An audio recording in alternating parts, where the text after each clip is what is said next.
C'est un peu timide, hein. Make some noise, guys.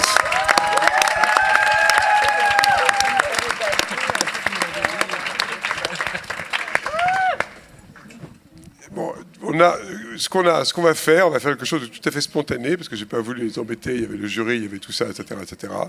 Ils sont des amis et et on va s'exprimer ils vont s'exprimer à la fois sur la ville de Noailles, on va démarrer par ça. Ils peuvent pas raconter ce qu'il en a été dans le jury, mais juste le climat, la manière dont ils ont vu les choses, la création, peut-être avec des commentaires plus généraux sur la mode. Et vous voyez que tout à l'heure, on a un panel sur l'entrepreneuriat qui était tout en spontanéité. Celui-là, pour sûr, il va être tout en spontanéité. Et je vais tout d'abord me tourner vers celui qui a inventé ce qui va devenir une expression du langage commun, le soleil de Jean-Charles. Donc, je me tourne vers toi, vous pouvez l'applaudir. Jean-Charles, comment est-ce que tu vois tous ces jeunes talents? Vous examines et comment tu ressens les choses? Est-ce qu'il y a du mouvement? Est-ce qu'il y a toujours des choses nouvelles? Alors, comment tu vois tout ça? Comment tu ressens tout ça? Tout d'abord, bonjour. Je suis très heureux d'être là. En fait, la première fois que je suis venu à Hyères, je crois que c'était en 93. C'était au début du festival. On n'était pas encore dans ce lieu sublime. Et je dois dire que les candidats qui présentaient étaient très différents de ceux qui ont présenté aujourd'hui. Pas différents dans la motivation, pas différents dans la volonté, mais différents dans la réalisation, en fait. Ceux que j'ai vus en 93, ils pensaient à la mode, tout simplement. Ils pensaient à une coupe, à quelque chose d'ornemental, à une transgression. Ceux qu'on a vus aujourd'hui avec le jury, ils pensent à la mode de vie. Ils pensent à une autre étape de la mode, en fait. Et c'est ce qui est très troublant et très galvanisant, c'est qu'on a l'impression qu'avec ce 40e festival, on voit naître aussi une génération qui est indisciplinée, qui ne dépend plus des disciplines. Autrefois, il y avait la mode, l'art, la photographie, le design. Et tout ça était séparé par des hauts murs qui étaient la considération sociale. Aujourd'hui, tout ça a implosé et on a la mode de vie. Et ça, c'est très passionnant parce qu'on s'aperçoit aussi que derrière l'inspiration qui est souvent conceptuelle, artistique, certains se sont inspirés de ballons, d'autres se sont inspirés même de meubles, d'une chaise, d'autres d'un parapluie, d'autres de configurations entre la guerre et la paix, entre le masculin et le féminin. Il y a toujours un travail de vrais vêtements. Et ces vrais vêtements, ils sont un peu le résultance aussi de ce sentiment de responsabilité qu'être designer aujourd'hui et de rendre des comptes à la société. On parle beaucoup d'upcycling, c'est déjà dans les gènes des designers. Mais là, on part d'un retour de vêtements de transmission. C'est des vrais vêtements et des beaux vêtements. Et c'était très émouvant avec ce beau jury de vivre cet instant. On va avoir beaucoup de mal à départager tout ça. Et lorsque Jean-Pierre a fondé le festival, de révélation, de talent, de sprezzatura, c'est une sorte de porte-avions hier, hein, puisque ça a toujours envoyé des talents vers le futur. Aujourd'hui, c'est une pierre angulaire. Ce n'est plus un porte-avions. C'est une pierre angulaire de la création de mode et du mode de vie en France. Et ça, on le ressent très fort, vraiment. Je suis très heureux d'être ici. Merci beaucoup Jean-Charles. Pour conclure, je voudrais dire que le soleil que j'ai découpé avec les ciseaux de ma fille dans du papier multicolore, le cœur, c'est vraiment la ville de la Noailles, c'est le bleu, hein, avec ses yeux ouverts sur le futur, ses yeux bleus comme la mer, et les rayons, c'est la diversité, c'est les pays qui viennent ici, c'est nos différences et la chaleur de ces différences qui fait la force de demain, la créativité. Merci Jean-Charles. Bon, tu sais, on l'aime ton soleil, on aime être sous ton soleil. Merci encore. Peut-être Alexandre, merci d'abord Alexandre. Tu sais, j'étais un peu embêté parce que Alexandre, je lui ai demandé est-ce que tu es d'accord pour venir parler à un panel. Il m'a dit oui. Mais est-ce qu'il y a moyen que tu puisses aussi parler dans un autre panel? Donc je lui ai demandé un peu timidement, et il m'a dit oui, très très gentiment, puisqu'on sort du panel entrepreneuriat, où tu t'es très brièvement exprimé avec, avec tous les participants. On a eu un très beau panel sur l'entrepreneuriat et l'illustration de la force de vie, de sens et de vie, de la création, de l'entrepreneuriat et de la création. Maintenant, c'est plus vraiment en tant que créateur et créateur de... Enfin, c'est en tant que toi. C'est en tant qu'Alexandre. Comment tu vois les choses? Comment tu ressens les choses? Alors d'abord, je voudrais remercier Jean-Pierre Blanc qui nous a invités quand même tous ici pour célébrer les 40 ans de ce festival qu'on connaît depuis toujours. Voilà. J'ai rendu hommage, on a rendu hommage hier soir, n'est-ce pas Pascal? Non, voilà, et ce matin, en début d'après-midi, c'est bien d'en parler. C'est bien de le dire, c'est que ce festival, on le connaît grâce à lui, c'est lui qui l'a inventé, et bien sûr tous ceux qui l'accompagnent depuis toujours. Bien sûr, dire le bienvenu à Hugo aussi qui est là pour la première fois. Et de le remercier pour cette nouvelle mission. J'imagine que voilà, c'est formidable. Nouvelle vie, hier. Sympa. Et du coup, on a vu des dossiers, on a vu des candidats et des créations absolument formidables ce matin. Donc je tiens aussi à féliciter le comité de sélection parce que nous, on s'est retrouvés en janvier pour sélectionner 10 dossiers. Je sais que vous en avez vu 300 ou 400 et 50 nous ont été présentés. Il y a des collègues aussi qui sont plus avec nous aujourd'hui, mais qui étaient présents lors de la sélection. Je pense à Marine Serre et même Ludovic de Saint-Cernin. Il y a aussi Julien Dossena qui a dû se cacher parce qu'il ne doit pas aimer parler en public, mais je crois qu'il est dans le coin aussi. Mais voilà, qui voilà, qu'on embrasse très fort, qui doit nous entendre d'ici. Donc voilà, il est avec nous et en tout cas, on a vu des belles choses. Jean-Pierre parle de pierre angulaire. En effet, le festival a toujours représenté en effet comme ça une... On voit aussi Victor Enrolf. Je crois que vous êtes venu en 1993, vous avez gagné ce prix, n'est-ce pas? La même année où tu es venu, toi. Voilà. Mais dans ce que tu as vu, tu vois aussi une évolution, beaucoup de création, créativité, un mouvement, comme le dit Jean-Charles? Alors, je pense que la mode, c'est toujours très contextuel. Je pense que même notre façon de regarder les choses est contextuelle. Tout est très subjectif. Je pense que notre choix, aussi dans la sélection des 50 dossiers, donc les 10 qui sont ici, c'est aussi choisi par rapport à un temps, une époque, un lieu, parfois même une température, une météo, enfin un état d'être, un état d'esprit. Donc c'est vrai qu'il y a quelque chose qui était... il y a un point commun très fort entre tous. Il y a des choses qui se ressemblent, donc il y a un vocabulaire commun et... en tout cas, il y a une réalité du vêtement, comme tu le disais. Il y a quelque chose, moi, qui m'intéresse, parce que je suis peut-être un créateur du réel. J'aime les choses vraies, et c'est vrai que c'est dans la vérité que je pense être le meilleur pour pouvoir observer, juger, ou même conseiller, et avoir une discussion et un dialogue. Alors, je ne vais pas dire intelligent, je ne pense pas être intelligent à ce moment-là, mais en tout cas, d'avoir quelque chose à raconter qui est sincère et intéressant. Victor Enrolf, this is so great to have you here.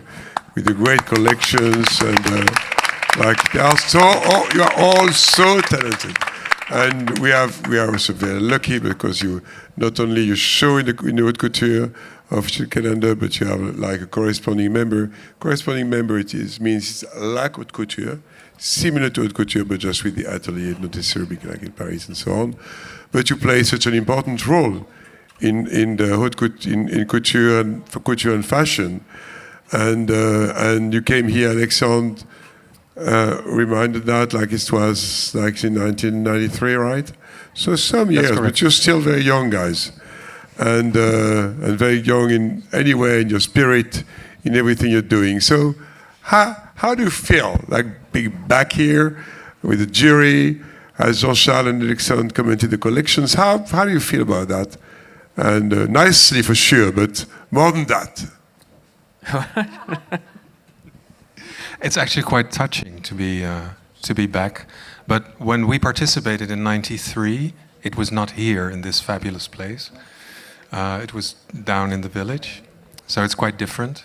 But it's very touching to be on the other side of the table, I have to say, because we both remember quite well what it takes to put yourself out there.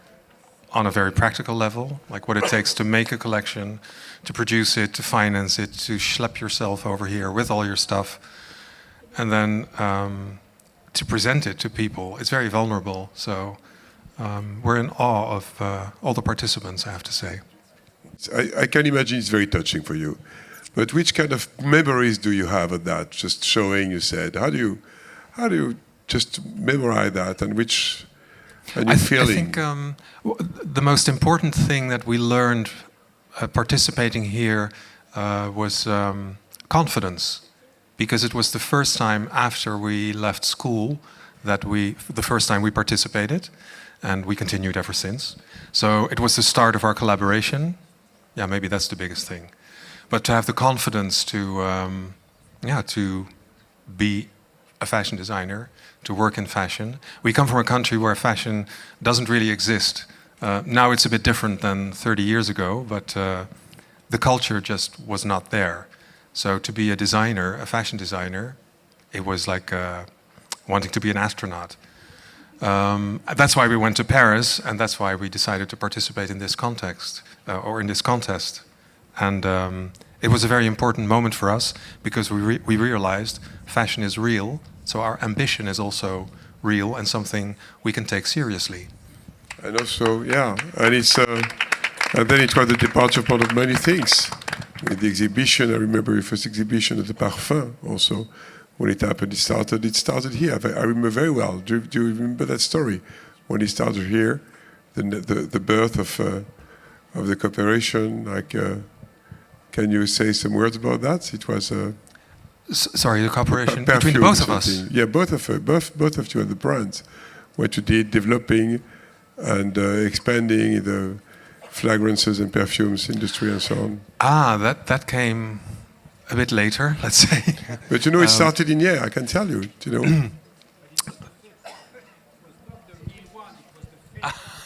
Yes, that was. Oh, great. Stéphane, Stéphane, come on stage, come on. Come on, Stéphane. We cannot hear you if you don't come on stage. No, I'm trying to make the link. Yes, I remember the fake perfume very well. Yeah, go ahead. Ik heb het niet gehoord. Stéphane, raconte, viens. No. I can tell about it. I'm just thinking, how do I make the link from here to the fragrance? Well, like I said, participating here made us take ourselves seriously. It's just that still after that, we found it not easy to enter into the fashion system, because the fashion system is quite strict and it has rules and regulations, and we didn't really understand them. But there was always this ambition. So at a certain point, we were presenting more in the art world than in the fashion world. And we did all kinds of projects. You could call them art projects, but they were always about fashion. Fashion was always the subject. And one of the projects we did was based on the ambitions and the dreams we had. And none of these dreams were coming true. They were all just fantasies.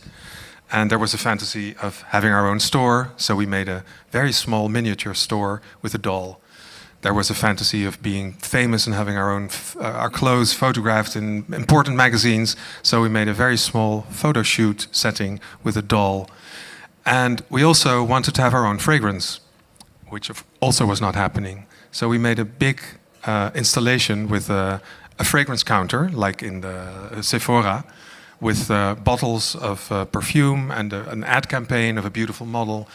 And the only thing is that you couldn't open the bottle. The bottle was sealed. So it's, until today, it's a secret what's inside. And it was called Victor and Rolf Le Parfum. And interestingly enough, all of it came true afterwards. And that's the story that Stéphane was referring to. I can tell you afterward, there was you. this great director at L'Oréal, Patricia Turcpacoli, and she was a close friend. And I remember, and when she saw what you did, she said, wow, but it was much more than a wow effect. And that was, you see, this is also very touching also for me to talk about her and about all that story. I remember so well. And, well, we can talk about that afterwards. Yeah, we do. Okay. Christelle, raconte-nous un peu. Tu as tous ces talents à la fois dans la mode et bien au-delà. C'est formidable que tu sois là. Et raconte aussi comment tu vis ce festival, comment tu vis ce jury. J'essaie pas de faire un pitch pour savoir avoir des informations implicites sur qui c'est qui a gagné et tout ça. Hein. Pas du tout. C'est juste le climat général, la perception de ce que tu ressens. Raconte-nous. Non, mais je suis très contente d'être là pour les 40 ans. C'est très spécial cette année parce que moi je suis plutôt familière de ce festival. J'ai eu la chance de venir précédemment plusieurs fois, invitée, mais aussi déjà présidente du jury du premier festival d'accessoires. Et aussi, c'était très touchant pour moi de revenir parce que j'étais présente à l'anniversaire des 30 ans avec Karl Lagerfeld, qui était le président du jury. Donc d'être là aujourd'hui pour les 40 ans, c'est très spécial. Et ce qui le rend encore plus unique, c'est que d'habitude, on est président, on choisit son jury, on choisit par affinité créative différents talents. Et là, c'est une famille de designers. Et je trouve que, en fait, c'est merveilleux parce que finalement, il y a une vraie... Merci, Alexandre. Non, mais c'est vrai qu'on s'est très bien entendu tout de suite. On a des points de vue tous assez tranchés, différents. Mais en même temps, ce qui nous unit tous, c'est la créativité, c'est la recherche. Et c'est aussi très touchant de voir tous ces jeunes talents qui sont en train de présenter leur collection, qui sont en train de défendre des points de vue, leur vision de la mode, et qui nous présentent à nous tous, et nous qui se retrouvons en fait sur un dialogue très créatif. Et là, cette année, ce qui m'a beaucoup touchée, c'est il y a un vrai retour à la mode. J'ai vu des collections qui étaient vraiment très très mûres, très abouties, très bien construites, très bien pensées, très bien exécutées, où vraiment il y a un vrai travail de retour sur un point de vue individuel, sur la coupe, sur la couture, mais vraiment sur la couture, sur le faire, c'est des gens qui pensent le patronage, l'artisanat, des gens qui ont fait un travail exceptionnel en maille, en knitwear, et qui sont qui a un travail très très très professionnel. Et là, la dimension qu'a pris ce jury, ce festival qui devient de plus en plus ambitieux, et grâce aussi à ce partenariat avec Chanel, avec les maisons d'art, je dois dire que c'est très beau parce que aujourd'hui il y a des collections, mais il y a aussi des looks qui ont été conçus en collaboration avec le 19e, avec les différents artisans. Pour ma part, avec la Maison Le Marié que je dirige depuis presque 16 ans. Avec la Maison Michel, avec les tisseurs Le Sage, avec les Gantiecos, voilà. Mais c'est vrai que ça donne aussi une autre dimension à ce festival parce que ils ont l'opportunité de créer, d'échanger, de concevoir avec des artisans d'art et des vrais professionnels. Et je pense qu'en fait le festival a gagné en maturité et en excellence, je dois dire. Et c'est très joyeux de voir tout ça. Donc voilà. Ce qui ressort aussi dans ce que vous dites, c'est la mode, bien sûr, c'est le royaume de l'imaginaire. Et cet imaginaire, il se décline de mille manières. On a eu souvent des panels ici, on a beaucoup échangé, fait des propositions, établi des visions prospectives aussi de la scénographie, de tout ce qui peut porter et accompagner l'imaginaire. Mais à un moment, on dit toujours, et c'est ce que vous dites, c'est très important, l'imaginaire scénographique. C'est important, tout ce qui gravite autour du cœur. Mais le cœur, c'est le vêtement. Le cœur, c'est le vêtement, c'est la collection. Et là, vous dites que ça se reflète. Je ne vais pas dire que c'est un mouvement de balancier, parce que ça constitue un tout. Mais ça se reflète dans ce que vous avez vu et vécu dans ces jurys qui devaient être absolument passionnants entre vous. Louis-Gabriel, est-ce que tu es d'accord avec ce que je viens de dire ? Tout à fait, toujours d'accord avec Pascal. Plus sérieusement, comment tu as vécu tout ça ? C'est super que tu sois là. Je rappelle aussi que tu moi, c'était il y a 10 ans. Week, voilà. Dans le calendrier officiel aussi, qu'on a la chance que tu défiles dans ce calendrier. Et tu y fais des choses absolument formidables et marquantes de ta génération. Donc voilà, donc tu es là maintenant dans ce merveilleux collectif, je vais dire émouvant. Et raconte un peu Merci. comment tu vis, tu sens les choses. Moi, c'est déjà bonjour. C'est marrant de revenir ici parce que moi, j'étais de l'autre côté il y a 10 ans, exactement. Et du coup, comme disait Christelle, en fait, c'est très touchant en fait, de voir parce que le festival de hier a toujours été un endroit de création parce que c'est des collections étudiantes qu'on voit. Et ça, je pense que c'est très important de le rappeler parce que c'est des projets d'études, c'est des projets de recherche, en fait. Donc, c'est extrêmement innocent, en fait, tout ce qui nous présente. Et c'est vrai qu'il y a une notion de vulnérabilité parce que c'est de la pure recherche.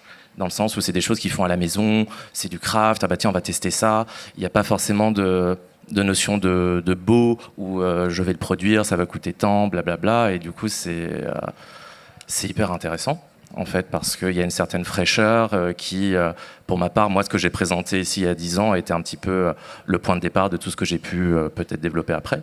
Et du coup, ce laboratoire, c'est quand même assez intéressant, et surtout de pouvoir échanger avec d'autres créatifs. Là, je pense qu'ils ont quand même... Enfin, c'est très cool pour eux d'avoir un jury qui est composé uniquement de designers, en fait, parce que on est tous passés par là, du coup, et donc c'est assez dingue quand même de pouvoir échanger entre créatifs, du coup, avec d'autres générations. Et moi, je suis assez frappé par l'ampleur que ça a pris à tous les niveaux dans ce qu'ils nous ont présenté, à savoir que moi, il y a 10 ans, il n'y avait pas Instagram, par exemple, quand on était à ce jury. Donc du coup, ça peut paraître fou maintenant quand on dit ça, mais je trouve que la manière dont ils présentent est peut-être plus globale. En fait, moi, j'avais pas à penser à faire... je sais pas, des étiquettes, un lookbook, enfin tout ce qui est autour d'une marque de vêtements était peut-être moins mis en avant ou moins important. À l'époque, on y pensait moins. Et je suis assez frappé par le niveau de professionnalisme des candidats. Enfin, c'est impressionnant ce qui, à leur âge, sont capables de deliver pour des gens qui font, je rappelle, des trucs à la maison, avec leurs propres moyens, où ils trouvent les moyens pour faire ce qu'ils font aussi. Donc, je trouve ça quand même incroyable qu'en France, on ait toujours ce tremplin quand même absolument exceptionnel pour de la pure création, en fait. Et ça, on est très chanceux d'avoir eu cet endroit qui est un vrai incubateur de plein de types d'art, parce qu'en même temps, il y a de l'accessoire, en même temps, il y a de la photo, il y a des performances. C'est quand même très large ici, et c'est ce que disait Jean-Charles avec maintenant la mode est très globale. Et je crois qu'on l'a vraiment ressenti aussi dans ce que les candidats nous ont présenté. Et du coup, j'ai essayé qu'ils soient tous à l'aise et qu'on puisse interagir avec eux. Je pense que c'est le plus important ici, c'est qu'on fait des rencontres en fait en dehors d'un cadre qui est peut-être plus institutionnel à Paris aussi. Et ça, c'est très précieux. Regardez, on est tous là au soleil, tranquille. Il y a la mer pas loin, il y a des arbres dans ce lieu absolument démentiel. C'est une chance. Il y a une atmosphère ici. Il y a une atmosphère ici, et voilà, on dit, c'est un peu comme les rencontres d'Arles. Enfin, il y a quelque chose, de l'ordre de l'informel, en fait.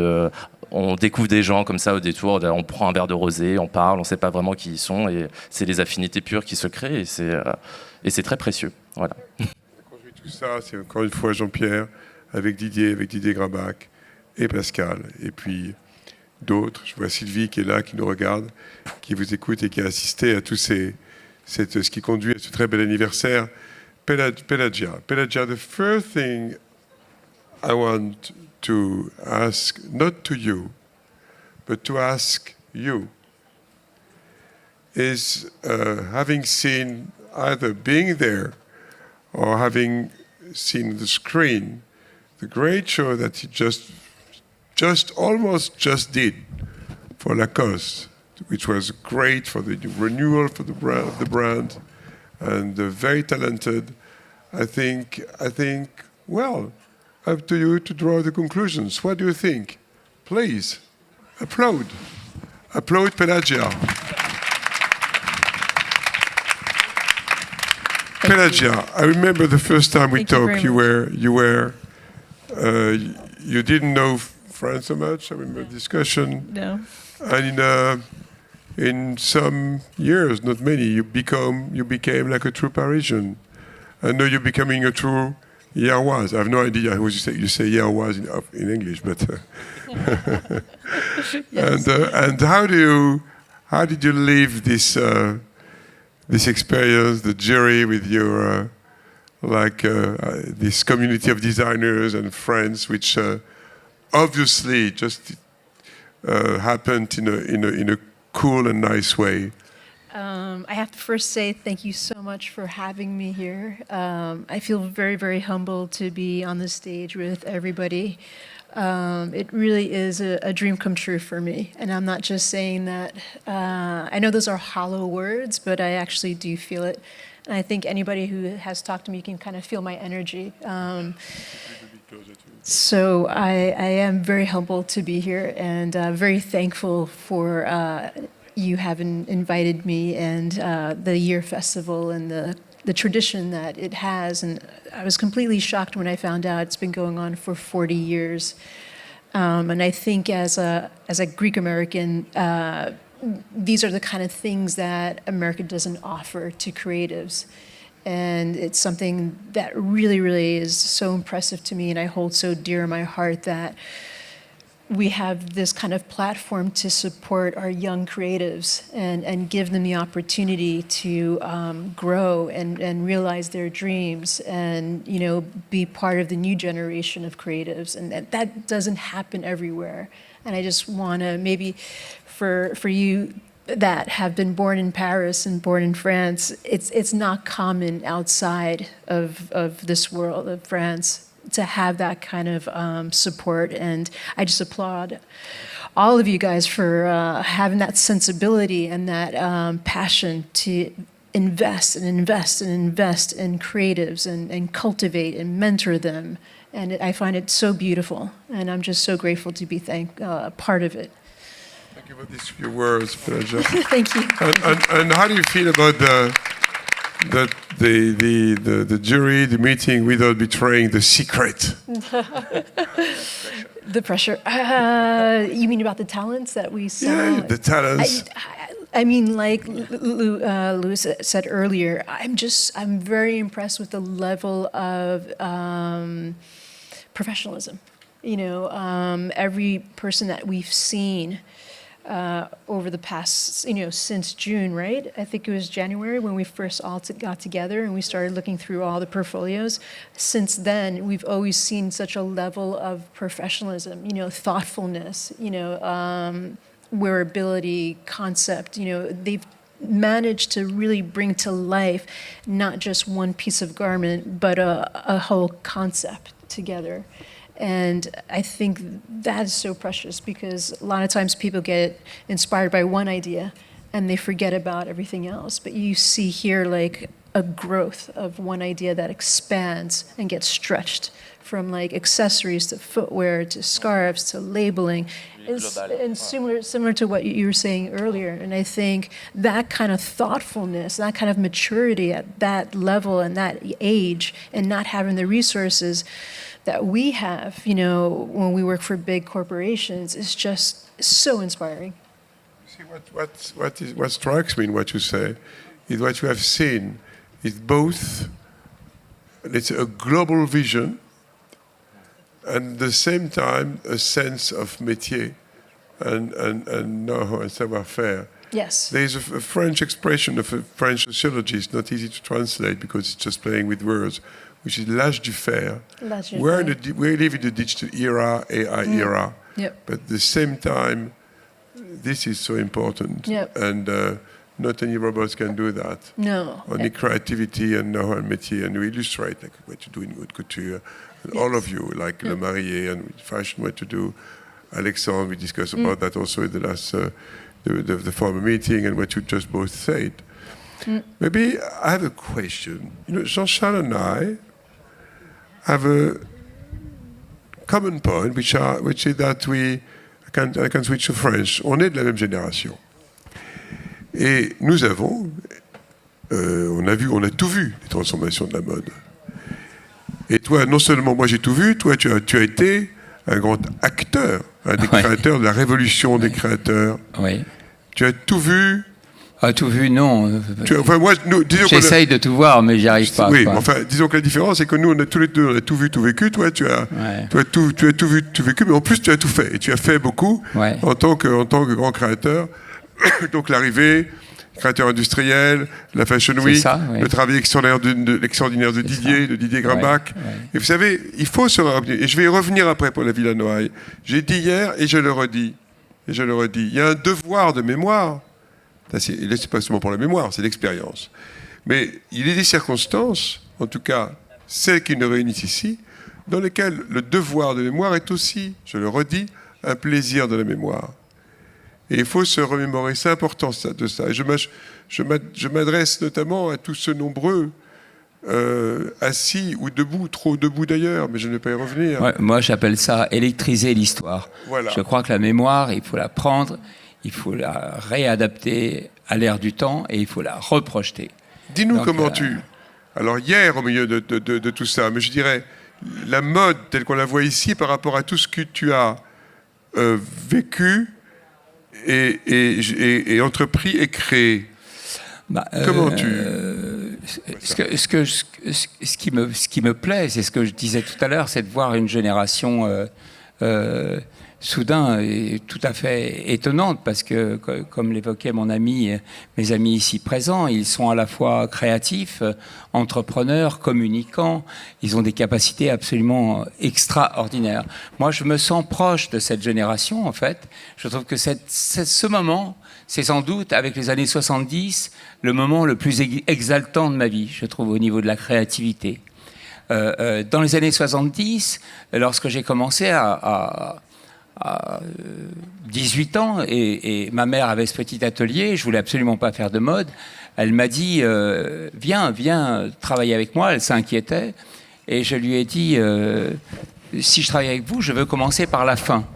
Et elle me dit qu'est-ce que tu veux dire? Je lui ai apporté des serpillères, hein, et je lui ai apporté des couvertures de déménageurs. Et elle m'a dit ça, on peut pas faire de vêtements avec ça, c'est des déchets. Elle m'a dit je vais quand même essayer. Et elle a contrecollé avec de la grosse toile et elle en a fait des cathédrales. Hein. Donc, ça veut dire transformer l'impossible. Et je crois que c'est ça qui est très très beau dans ce qui nous fédère sur ces 40 ans. Les gens qui viennent ici pour présenter leurs projets, c'est des gens qui veulent transformer leur destinée, transformer l'impossible, qui veulent participer à la marche du temps. Et il n'y a rien de plus beau que ça, en fait. Hein. C'est ça. Merci, Jean-Charles. Moi, j'ai à peu près 1237... J'ai à peu près 1237 questions, mais le temps... Vas-y. Et ce que je considérais transgressif à l'époque, c'est-à-dire utiliser des matériaux détournés en parlant d'écologie, prendre des ours en peluche parce que j'étais en colère avec l'industrie de la fourrure et la souffrance animale. Donc je me suis dit quel genre de manteau je peux faire de mieux que des manteaux de fourrure. J'ai fait le manteau avec des ours en peluche. Ensuite l'art et la mode. Tout ça aujourd'hui c'est normal. C'est la normalité en fait. On détourne. On est écologiste, on fait l'art et la mode, nos défilés sont devenus des performances, nos vitrines sont devenues des installations. C'est un art total, en fait, dont on parle. C'est l'art total, la mode, aujourd'hui, puisqu'elle est en plus devenue une sorte de ciment social. On installe la mode dans les musées pour faire venir du monde, hein, ce qui est quand même extraordinaire. Ce qu'on évoquait ce matin, alors que quand même, il y a un siècle, on considérait la mode comme des fournisseurs, hein. Et soudain, elle se retrouve avec un rôle vraiment de charnière, de fédérateur. Le défilé qui a été fait hier soir avec Maïda, qui a été ouvert au public et aux jeunes et aux retraités, on m'a dit, c'est quand même absolument magnifique et ça, c'est chargé de sens. Donc ça n'a jamais été une chose aussi importante que de passer par hier. Parce que hier, c'est demain. Alexandre, tu veux rebondir sur le rôle fédérateur? Hier, c'est demain. La mode, c'est ici et maintenant, mais hier, c'est demain. Hier, c'est demain. C'est vraiment, c'est ce qu'il faut dire. Tu sais que cette notion de fédération d'amis, c'est important pour toi, Alexandre. Est-ce que tu peux rebondir sur ce qu'a dit Jean-Charles, sur d'autres choses? Mais en fait, en vrai, c'est vrai qu'il y a toujours ce moment où, peut-être, alors je ne sais pas si ça vous arrive à vous aussi, mais on vit dans un monde qui est très agressif, très anxiogène. Les événements géopolitiques qu'on vit, qu'on observe, dont on est des témoins depuis plusieurs années maintenant, pèsent aussi parfois sur notre créativité, peut-être, sur notre capacité aussi même à donner du sens à ce qu'on fait. Moi, j'avoue, parfois je me réveille, je mets presque une culpabilité à faire ce métier, puis très vite ça passe parce qu'on se dit que ça sert à quelque chose, en tout cas que En tout cas, ça peut unir, réunir, ça peut rassurer, ça peut rendre heureux, ça peut donner confiance aux gens. Donc voilà, je peut-être montagne russe parfois émotionnelle, et en même temps nécessaire parce qu'il y a aussi, tu parles de lien social, donc il y a aussi quelque chose d'un lien économique. On fait vivre beaucoup de gens. Enfin, moi, en tout cas, je disais tout à l'heure que j'employais 900 salariés chez Ami. 900 salariés en direct, c'est après des artisans, des usines, des fabricants, des producteurs de tissus, de boutons, de fils, de semelles de chaussures. C'est-à-dire que indirectement, c'est des milliers de personnes. Donc, je le dis avec beaucoup d'humilité. Je ne me dis pas que j'ai rêvé un jour d'être au centre de cet écosystème. Ce n'était pas mon idée de départ. En tout cas, j'en suis un acteur principal dans ma propre histoire, dans mon propre petit monde à moi. Et je sais que voilà, ça crée une énergie qui est positive, c'est très positif. Donc la création, oui. Ici, évidemment. Donc hier, c'est demain, mais hier pour toujours. Merci, bravo. Quelle sensibilité et pertinence. Victor and Rolf, Appalachia, or Christelle, or Louis Gabriel, we will have, if the public, if you have questions, but do you want to bounce back of what has been said on some aspects? Anything? Moi, je voudrais dire que Victor et Rolf ont été très importants dans cette notion d'art et mode aussi. Ah, oui. Art and fashion has become now something with really a total reality, because we speak of art total. And well, what do you think? I think it's a very exciting moment, because finally what was visionary from us has become something which has inspired a generation. Yeah, for us there was never really a distinction between the two, and we're asked the question, like, what is it? Is it art? Is it fashion? And what we do is quite extreme. I admit that, but that doesn't mean it pretends to be art. And we try to circumvent the question by calling ourselves fashion artists. Yes. So it's kind of It's both. Yeah. Fashion is not necessarily an art, but it becomes always the same story. It becomes an art when it's done by an artist, and you're all artists. Christelle, you wanted to say something? Yeah, well, say something. No, I just bounce back. Français, tu peux non, dire, je prends en français peut-être. Ou en anglais. Non, ouais, Auf Deutsch. Non, mais Jean-Charles de Castelbajac, c'était. Enfin, c'est vrai que tu as initié quand même beaucoup cette notion que la mode est pop et la mode fait partie de la culture. Et aujourd'hui, vraiment, la mode est pop. Enfin, la mode est en fait dans la vie de tous les jours. Et c'est aussi comme ça que la Villa Noailles a fait évoluer son festival.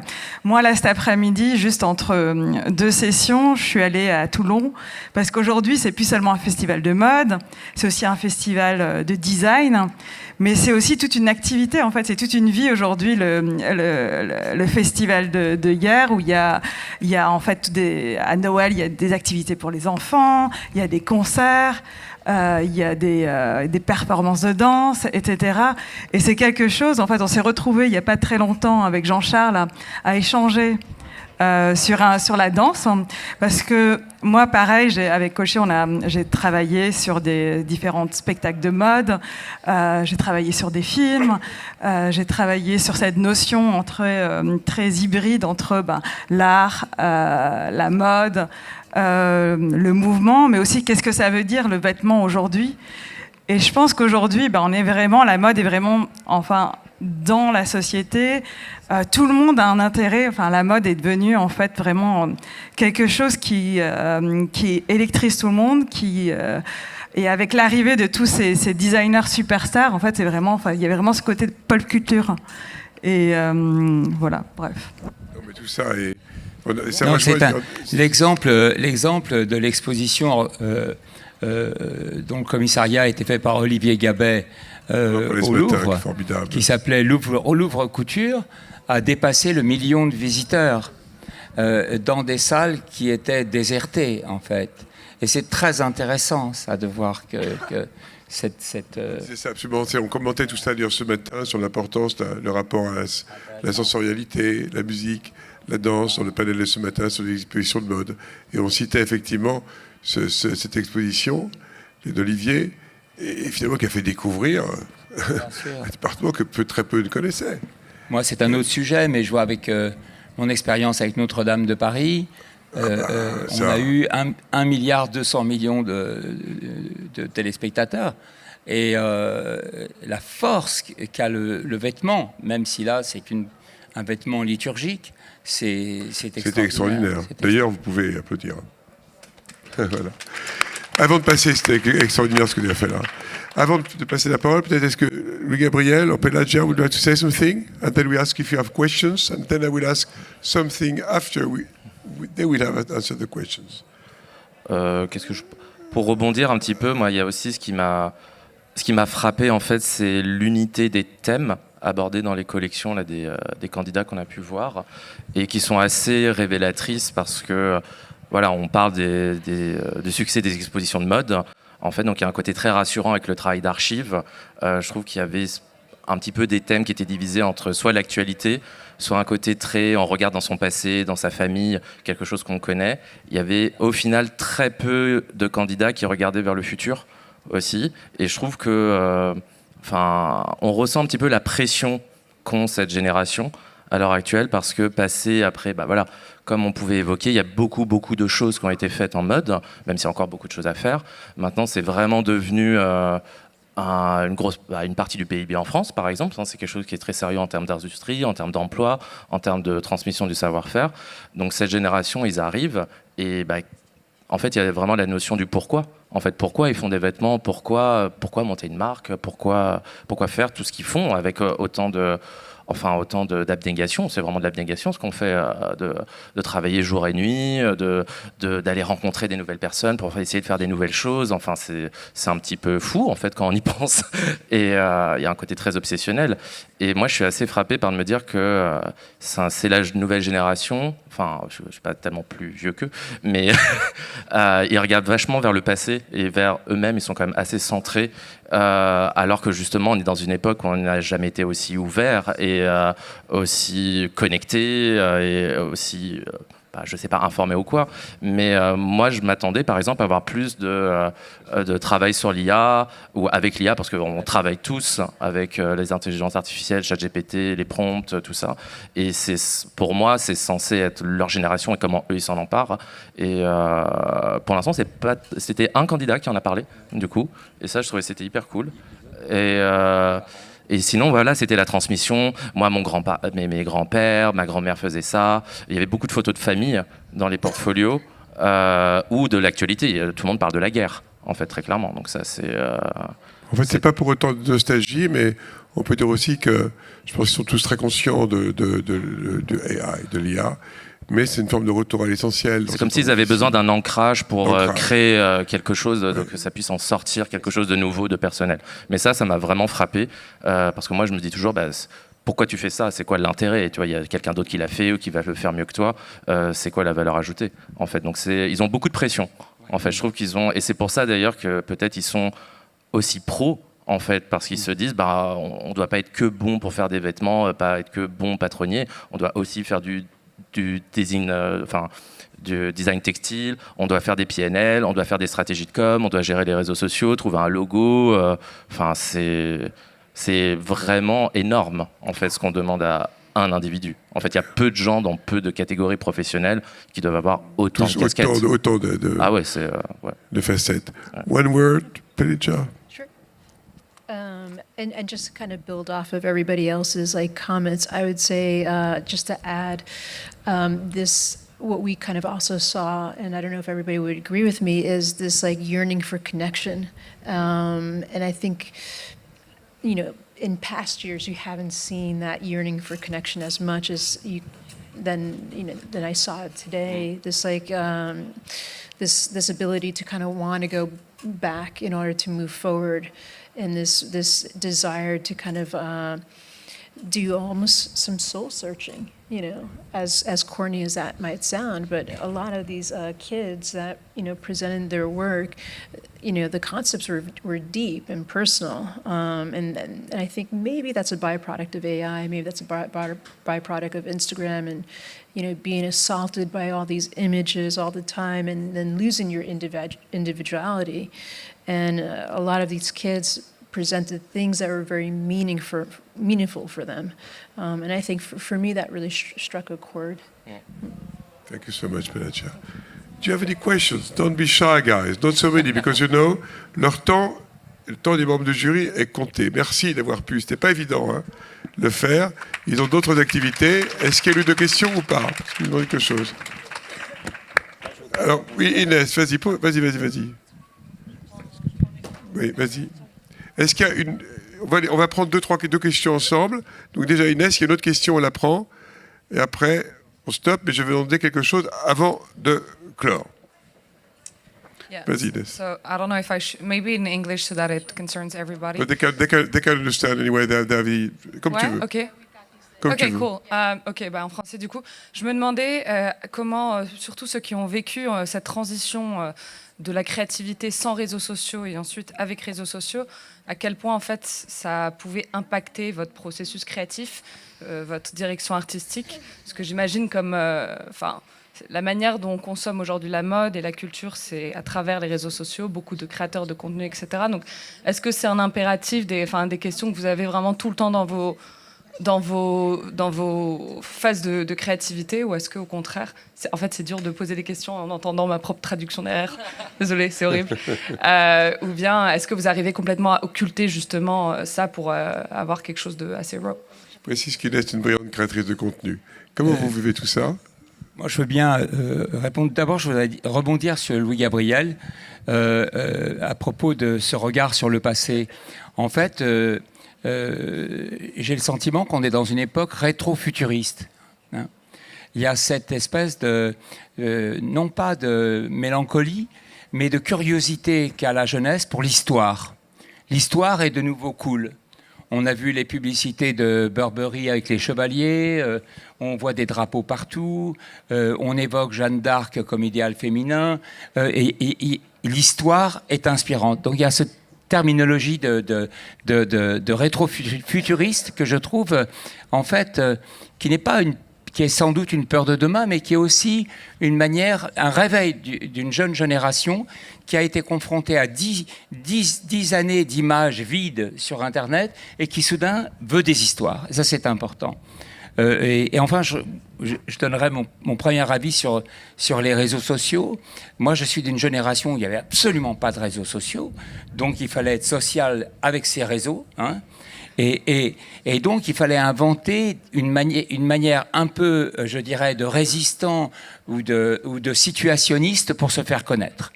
Et cette manière, c'était ou de créer des accidents. Moi, en l'occurrence, ça a été de prendre toujours des photographes qui étaient à l'opposé de mon style, comme Robert Mapplethorpe en 82, Peter Hujar, Duane Michaels, Cindy Sherman, et d'aller chercher mes contraires. Et en cherchant mes contraires, j'arrivais à une révélation de mon style qui interpellait, qui disait « mais pourquoi il a fait ça ?» Ou alors de mettre des groupes dans mes défilés. Et puis à un moment, il y a eu les réseaux sociaux.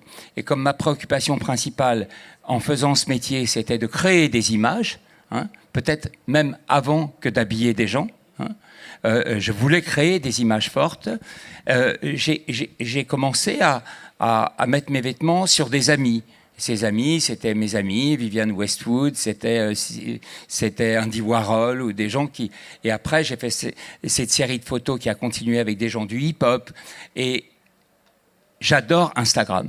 D'ailleurs, j'ai été invité, la dernière fois que j'ai été invité ici, avant aujourd'hui, c'était pour parler d'Instagram il y a 10 ans, non? Pas loin, hein? Pas loin. Première table ronde d'Instagram, j'étais là. Parce que c'était le moyen direct, lorsque l'on crée, de tout de suite penser à l'image. C'était la fluidité entre la pensée créative et sa conséquence visuelle. Et ça m'intéressait beaucoup. Quand je suis arrivé chez Benetton comme directeur artistique, ils ne connaissaient pas Instagram. Ils avaient 4800 boutiques, mais ils avaient un Instagram avec 12 000 followers, quoi. Et c'était considéré comme quelque chose de presque méprisable. Ils ne croyaient qu'à l'image d'Olivero Toscani sur les murs des capitales. Et cette image, ils ne la diffusaient pas au travers de leur réseau. Donc je crois qu'on est à une époque où la créativité, sur 9 cm, je ne sais pas combien fait le carré d'Instagram, elle est vraiment révélatrice de la création. Bon, vous êtes tous, je vais rebondir, parce que vous êtes tous brillants, même sans nécessairement le vouloir. Enfin, vous avez un impact très fort sur les réseaux sociaux. Donc, pour revenir à la question d'Inès sur l'impact sur la création, sur la manière dont vous vivez les réseaux sociaux, c'est bien que chacun en dise un mot, peut-être. Qui commence? Louis-Gabriel? All of them? Or maybe Victor and Rolf, you have the mic. Okay, just start. Or would you prefer to wait a bit? Or what do you think? Who starts? Louis-Gabriel, start. Allez. How do you see? L'impact sur les réseaux, je pense que maintenant c'est... Et l'impact des réseaux, même sur le processus. Sachant que, comme le dit Jean-Charles, la création, la mode, l'image, tout ça est totalement indissociable. Après, c'est une nouvelle technologie de l'image. Comment tu... En fait, déjà, je trouve que ce qui est un peu chiant, c'est que ça rend tout très plat, en fait, même en termes d'image. Du coup, c'est-à-dire que maintenant, on pense les photos en vertical. Enfin, maintenant, ça a conditionné comment on crée une image. Maintenant, on fait pratiquement plus d'horizontal, du coup, à part pour du web.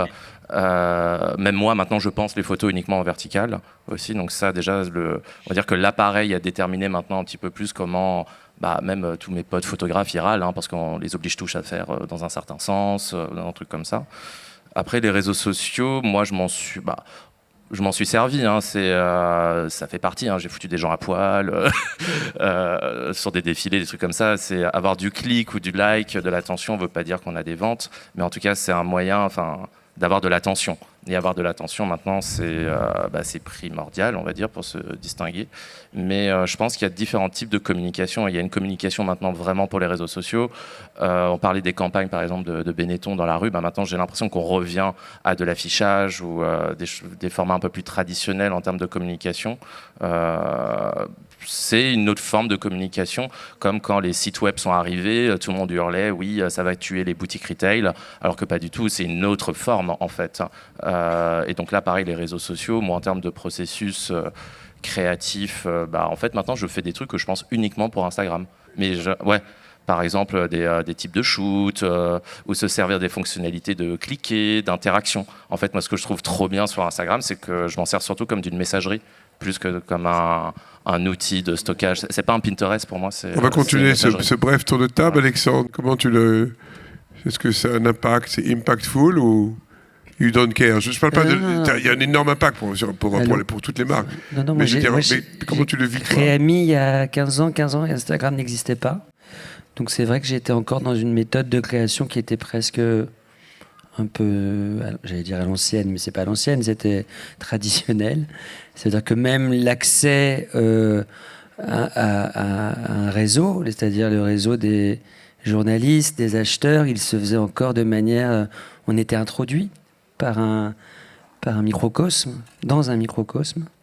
Donc c'est vrai qu'Instagram a un peu ouvert les portes et donné la possibilité de rencontrer des gens de manière directe.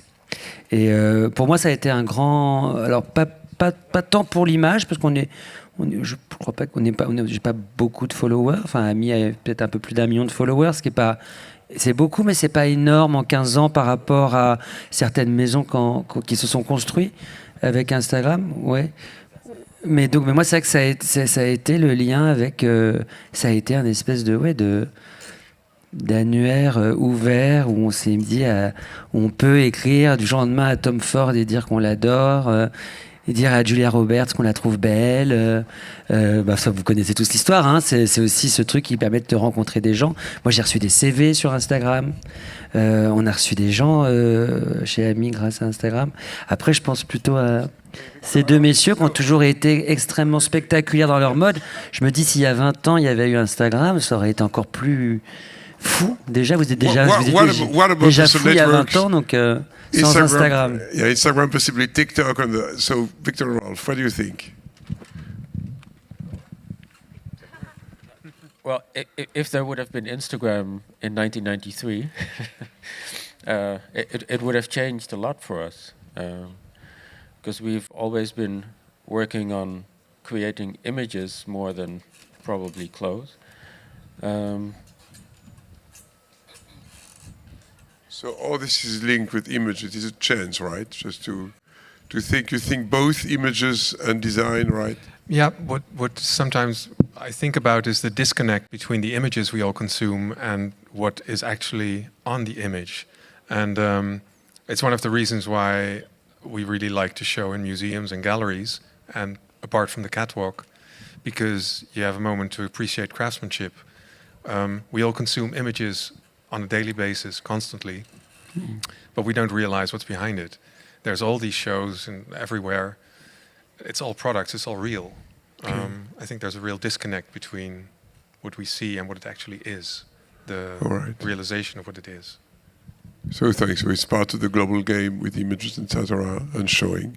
Christelle, pour terminer, Christelle et Pelagia. Christelle, qu'est-ce que tu as à moi dire sur ça? Aussi sûrement, plein.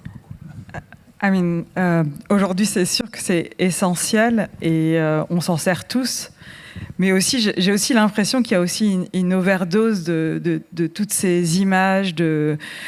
Et on est tous un peu aussi conscients que c'est un peu fabriqué, c'est un peu fake, ces célébrités, ces influenceurs. Et moi, je pense qu'en fait, il y a aussi un turning point qui est en train de se faire, ou un balancier, où on a besoin évidemment d'Instagram, des réseaux sociaux, mais que je pense qu'on revient aussi à une quête de sens dans la mode et d'un besoin de se reconnecter au réel et d'avoir de l'émotion. En tout cas, moi, c'est ce que je cherche aussi. Et je pense que c'est très important, finalement, je pense, de retrouver un contact direct et de partager, même aujourd'hui, d'être tous ensemble, de partager avec des vrais gens, pas juste à travers un écran. Je me demande si aujourd'hui, ça prend plus de sens de faire plus petit, peut-être, avec sa communauté. Mais enfin, les deux se parlent, les deux se répondent. Mais... Oui, c'est très clair. Pelagia, what do you think about that? Tell me. So I think, in short, it really just depends on the user and the kind of boundaries you want to place on Instagram or, ChatGPT and all that kind of stuff. So I think it's just how you use it. And just like any other technology, it could really be great and can really create innovation and connect you to people that you would normally be connected to. But it can also backfire if you overuse it, because there is a flattening of creativity, because everybody's seeing the same image over and over again. And subconsciously, it's altering, your vision of beauty and your vision of what you like. And it's subliminal, it's subconscious, it's advertisement. So I think, whether it's Instagram or AI, it's just be smart with it, use it the way you need to use it and don't let it use you. That's all. Je pense qu'on peut dire, merci. Je pense qu'on peut dire aussi, c'est qu'il va y avoir on va pas parler de TikTok, il y a cette floraison, cette effervescence, mais à un moment donné aussi, il y aura des enjeux de qualité du contenu qui vont intervenir et des enjeux de crédibilité dans la qualité de ce qui sera émis sur les réseaux sociaux. Alors, ce qu'on va faire, là, je vais vous demander quelque chose, pas à tous. D'abord, si vous avez des questions à poser, c'est un peu tard, donc vous pourrez les poser après. Venez nous voir. Ne sortez pas d'ici frustrés si vous avez des questions, surtout pas. C'est très important, dans un panel comme celui-là, avec tant d'émotions, de ne pas sortir frustré, avec des questions en suspens. Vous viendrez nous les dire, on y répondra. Je vais maintenant dire ce qu'on va faire. Je vais tout d'abord me lever. Et je vais me mettre derrière le panel d'écran créateurs et créatrices qui sont réunis ici. Mais je ne veux pas être tout seul. Ça n'aurait pas de sens. Je vais demander à un certain nombre de personnes que je vais citer et d'autres qui pourront se sentir de venir pour cette émotion autour de cet anniversaire et des 40 ans du festival. Je vais appeler Pascal. Je vais me mettre... Ne bougez pas, vous ne bougez pas. Pascal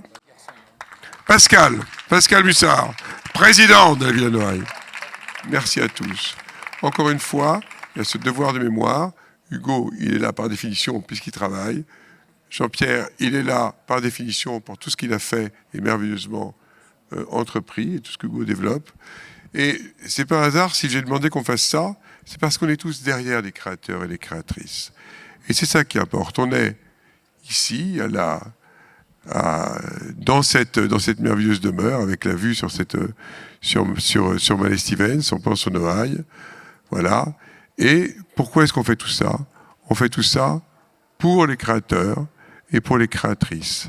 Et nous, notre rôle, ça a été depuis 4 décennies. Et nous, on est là, on est, comme dit Jean-Pierre Girand, le maire, on est des followers, nous. On vous accompagne, on vous soutient.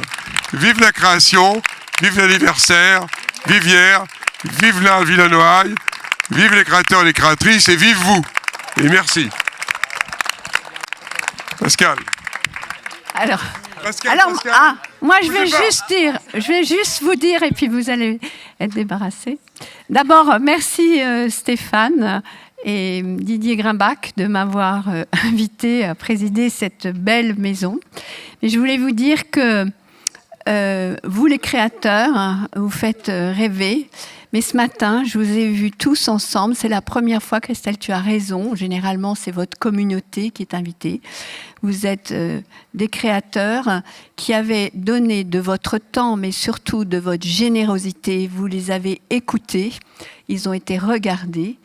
Et je crois que c'est ce que la Villa apporte, avec évidemment toute cette communauté qui les suit, les écoles, et puis vous êtes peut-être des créateurs, mais aussi des clients, et on a besoin de clients.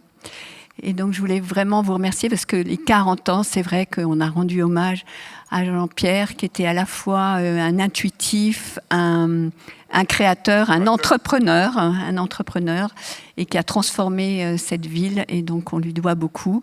Et je crois que tous, c'est dommage, Hugo doit nous entendre en bas au Roche-Curel. Il a commencé à travailler, ça commence mal, ou bien, je ne sais pas. Donc merci beaucoup à tous. Merci.